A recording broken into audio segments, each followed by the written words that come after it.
which I got through Amazon.com.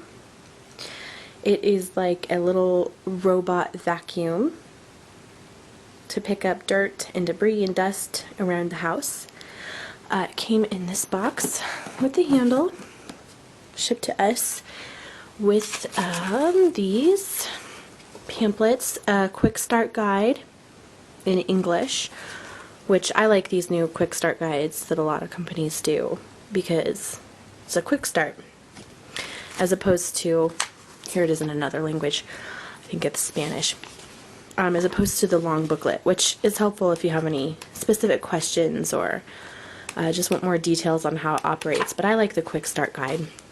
Here it is, another language, and then just some warranty information, typical kind of appliance stuff. It came with 2 filters as well as one that's already in the Roomba. This is the tab that you pull out of the Roomba when you first get it. It's very easy to start using. You just pull this out of the back side and your Roomba is literally ready to go. And this is a cleaning tool. It kind of is like a letter opener. It's like a little razor tool with a comb, which helps you clean out Roomba's brush. And finally, it comes with, this model comes with one virtual wall, which you use to block Roomba out of certain areas. So like if you don't want it going down the hallway or leaving the kitchen, you'll set this up. It takes 2 C batteries. You clip it in and just turn it on and it'll blink. And you just set it up to create a virtual wall for Roomba. So that's how Roomba arrived. I'm going to go over here where Roomba is charging against the wall. This Roomba comes with a dock station, which it's hooked up to right now. And the charger just goes into the side of it. You can also unplug this from the dock and charge Roomba directly with that. So setup is really easy. You literally just take Roomba out of the box. So you set Roomba up to charge, and it's got this power button in the center, which is typical of most of the Roombas I've seen. And it's green right now because it's fully charged. If it's not fully charged, it'll be glowing orange. And when you want Roomba to go, you can set it to a schedule, day, hour, minute, schedule, clock. There's also a dock button, so if Roomba's out and about and cleaning but you want it to go back to the docking charger, you'll just press that and it will go on a mission to find its dock. There's also a spot clean button, which I'll show you how that works. But when you press the spot clean button, Roomba has a special circular pattern that it will go in, which is helpful if you have a specific spill that you want it to clean up and not just general cleaning throughout the house.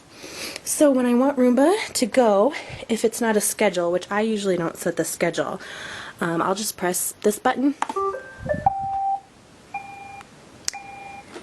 and away she goes.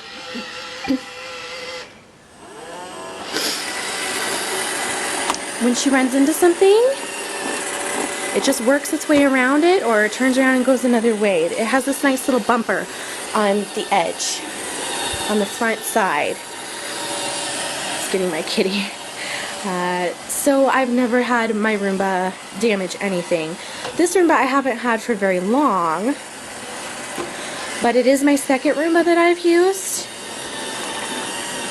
I also have, right over here, the 770 model, which I'll just compare just a little bit. But that's basically how Roomba works.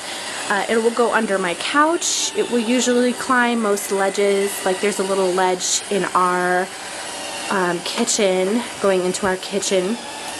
And it'll go up and down carpet with ease. There it goes. I'll show you what this little vacuum is capable of doing. This is probably 1 to 2 cleanings worth. It'll go for a good half hour or so if we let it.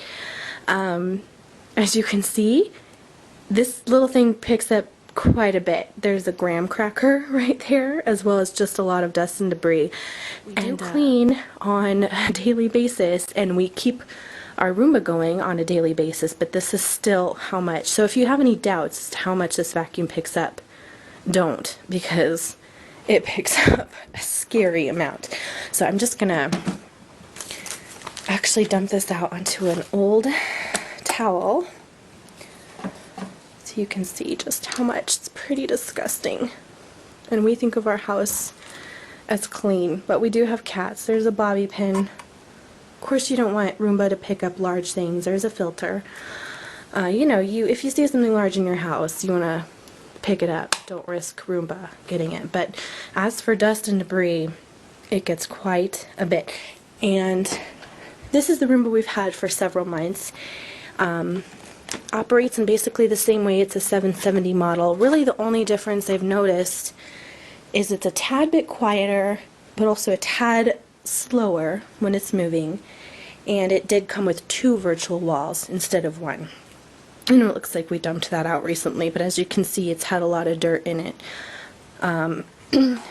So, while I haven't had this 650 model for very long, I can definitely vouch, because I've had another Roomba for a while, that they are well-made, well-working little robot vacuums.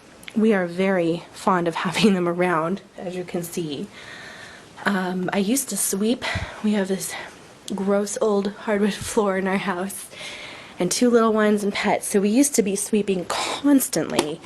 But these days, I don't have to do a really good sweeping job nearly as often. Spot cleaning. Now it'll go again to show you what the spot cleaning does. If you have an area, say you spilled a bunch of little things, you can just press spot. Has little different chimes for every little mission that Roomba goes on. So here it goes, starting out in a kind of a spiral pattern that slowly gets bigger, which is really nice because it's a nice feature we've used several times. Very sturdy and durable. My kids have not always been so gentle with the 770. They have tried to ride it. They have pushed its buttons, and it has held up perfectly well.